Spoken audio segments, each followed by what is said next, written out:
Bapak Ibu, di 24 April 2026 ini ada dua ancaman nyata yang mengintai jutaan pensiunan. Pertama, hoax rapel yang semakin canggih dan menyesatkan. Kedua, dan ini lebih serius, peringatan overpayment dari Taspen yang jika 5 kondisi tidak dilaporkan segera, bisa berujung tagihan pengembalian puluhan juta kepada negara. Hari ini kita bongkar 8 mitos berbahaya dan berikan panduan lengkap menghindari tagihan tersebut. Simak sampai habis. Assalamualaikum warahmatullahi wabarakatuh. Bapak dan Ibu yang kami hormati, hari ini di 24 April 2026, ada dua ancaman nyata yang perlu dibahas secara serius dan langsung. Ancaman pertama adalah hoaks rapel yang semakin canggih, semakin meyakinkan tampilannya, dan semakin efektif memanfaatkan harapan besar jutaan pensiunan yang sedang menunggu kabar baik. Ancaman kedua, dan ini bahkan lebih serius dari hoaks, adalah peringatan resmi dari PT Taspen tentang overpayment atau kelebihan pembayaran. Jika 5 kondisi tertentu tidak dilaporkan segera, konsekuensinya adalah tagihan pengembalian dana yang jumlahnya bisa mencapai puluhan juta rupiah kepada negara. Keduanya perlu dibahas hari ini karena keduanya berdampak langsung pada rekening dan kesejahteraan keluarga. Sebelum masuk ke dua ancaman tersebut, ada beberapa fakta positif terkini yang perlu dijadikan latar belakang. 55 triliun sudah dialokasikan, 4,4 triliun sudah tersalurkan ke 93,5% pensiunan, dan PT Pos Indonesia siap untuk 142.000 penerima baru dengan layanan antar ke rumah. Bapak, Ibu, penting memahami mengapa 24 April 2026 menjadi periode yang paling rawan hoaks rapel. Ada 3 faktor yang bertemu bersamaan di periode ini dan menciptakan kondisi ideal bagi penipu dan penyebar hoaks. Faktor pertama adalah intensitas harapan yang mencapai puncaknya. Jutaan pensiunan sudah memasuki akhir April dengan harapan sangat besar. Kondisi harapan yang tinggi membuat orang lebih mudah percaya informasi yang seolah-olah memenuhi harapan itu. Faktor kedua adalah kebingungan informasi yang meluas. Banyaknya kabar yang beredar, sebagian benar, sebagian salah, menciptakan kebingungan yang dimanfaatkan penyebar hoaks. Ketika seseorang sudah bingung membedakan yang benar, ia lebih mudah percaya pada siapapun yang tampil dengan keyakinan. Faktor ketiga adalah momen yang terasa kritis. Dengan banyaknya penyebutan tanggal 15-16 April sebagai titik krusial, setiap informasi yang mengkait-kaitkan tanggal dengan kabar pencairan terasa semakin relevan dan urgent. Hoax 1, rapel pasti cair besok atau minggu ini, sudah ada tanggal resminya. Fakta, sampai ada PP baru yang resmi diterbitkan dengan nomor yang bisa diverifikasi, tidak ada tanggal pasti yang berlaku. Klaim tanggal spesifik tanpa nomor PP adalah hoaks. Hoaks 2, nominalnya bisa mencapai puluhan juta untuk semua pensiunan. Fakta, besaran rapel bergantung pada golongan, masa kerja, dan jumlah bulan tunggakan. Sebagian besar pensiunan menerima dalam kisaran yang jauh lebih moderat. Klaim nominal fantastis adalah teknik menarik perhatian tanpa dasar. Hoaks 3, ada biaya administrasi untuk mempercepat atau memastikan penerimaan rapel. Fakta, ini adalah penipuan langsung. Tidak ada biaya apapun untuk pencairan pensiun atau rapel. Siapapun yang meminta biaya mengatasnamakan proses rapel adalah penipu. Hoaks 4, Perpres 79/2025, berarti rapel langsung cair bulan ini tanpa proses tambahan. Fakta, Perpres 79/2025 adalah dokumen rencana prioritas nasional. Setelah itu masih diperlukan PP yang mengatur detail teknis, harmonisasi anggaran, dan surat perintah pencairan ke Taspen. Perpres ada tidak berarti rapel langsung cair. Hoaks 5, 6,5% pensiunan yang belum dapat tidak akan pernah dapat.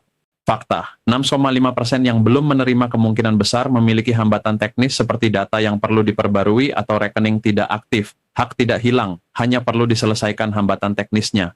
Hoaks NAS, ada link resmi dari Taspen yang harus diklik untuk mendaftar penerima rapel. Fakta, tidak ada proses pendaftaran khusus untuk rapel. Taspen tidak mengirimkan link melalui WhatsApp pribadi. Setiap link yang mengklaim dari Taspen melalui pesan pribadi hampir pasti phishing. Hoaks 7, Pos Indonesia antar ke rumah berarti semua otomatis diantar tanpa perlu melakukan apapun. Fakta, layanan antar Pos Indonesia untuk 142.000 penerima baru memerlukan pendaftaran dan prosedur tertentu. Tidak semua otomatis, hubungi kantor pos terdekat untuk informasi prosedur yang berlaku. Hoaks 8, informasi dari akun media sosial dengan banyak pengikut lebih terpercaya dari sumber resmi. Fakta, jumlah pengikut tidak menentukan akurasi informasi. Satu-satunya sumber terpercaya adalah pernyataan resmi dari Taspen, Kemenko, Kemenpan RB, dan media nasional terverifikasi. Bapak, Ibu, Berikut adalah 3 pertanyaan sakti yang bisa digunakan setiap kali menerima informasi tentang rapel. Pertanyaan sakti 1. Siapa sumbernya dan apakah ada nama institusi resmi yang bisa diverifikasi? Jika sumbernya adalah grup WhatsApp anonim, akun media sosial tidak terverifikasi, atau kata orang tanpa bisa dilacak ke sumber asli, ini sudah cukup untuk meragukan kebenarannya. Pertanyaan sakti 2. Apakah ada nomor peraturan yang bisa dicek? Setiap kebijakan pemerintah yang sah selalu memiliki nomor PP, Perpres, atau regulasi yang spesifik. Jika klaim tentang pencairan atau kenaikan tidak menyebut nomor peraturan yang bisa diverifikasi di setnek.dog.go.id atau kemenkeu.go.id, itu tanda merah. Pertanyaan sakti 3. Apakah informasi ini meminta sesuatu dari saya? Uang, data pribadi, PIN, OTP? Jika ya, ini hampir pasti penipuan. Proses resmi tidak pernah memerlukan tindakan pembayaran atau pemberian data sensitif dari pensiunan. Sekarang kita beralih ke ancaman yang lebih serius dari hoax sekalipun. Peringatan overpayment taspen. Mengapa lebih serius? Karena hoax bisa dihindari dengan tidak percaya dan tidak bertindak. Tapi overpayment adalah masalah yang sudah terjadi diam-diam ketika kondisi tertentu dalam keluarga berubah tapi tidak dilaporkan. Sistem verifikasi taspen sudah semakin canggih dan terintegrasi dengan berbagai database kependudukan digital milik negara. Perubahan status apapun akan semakin mudah terdeteksi secara otomatis. Dan konsekuensinya sangat serius, seluruh jumlah kelebihan yang sudah diterima harus dikembalikan ke negara. Seluruhnya, bukan sebagian. Kondisi 1, anak sudah menikah. Simulasi kerugian, menikah 2 tahun lalu, manfaat 2 juta, bulan 44 juta harus dikembalikan. Kondisi 2, anak sudah bekerja. Simulasi kerugian, bekerja 1,5 tahun lalu, manfaat 1 juta bulan PIPAM, 18 juta harus dikembalikan. Kondisi 3, anak sudah usia 25 tahun, simulasi kerugian, sudah 26 tahun tapi belum dilaporkan, manfaat 81.000 bulan X 12 bulan, di 9,6 juta harus dikembalikan. Kondisi 4, janda atau duda menikah lagi. Simulasi kerugian, menikah lagi setahun lalu, manfaat 2,5 juta, bulan modal 30 juta harus dikembalikan. Kondisi 5, penerima manfaat meninggal dunia. Simulasi kerugian, meninggal 6 bulan lalu tapi belum dilaporkan, manfaat 3 juta, bulan pada 14 juta harus dikembalikan oleh ahli waris. Cara melaporkan sangat mudah. Call center Taspen tersedia di taspen.id. Aplikasi digital Taspen bisa diunduh di smartphone. Mitra bayar Taspen tersebar di hampir setiap kota, dan kantor cabang Taspen tersedia di berbagai daerah. Dokumen yang diperlukan tidak rumit. Untuk pernikahan anak, buku nikah dan KTP anak. Untuk anak bekerja, surat keterangan kerja.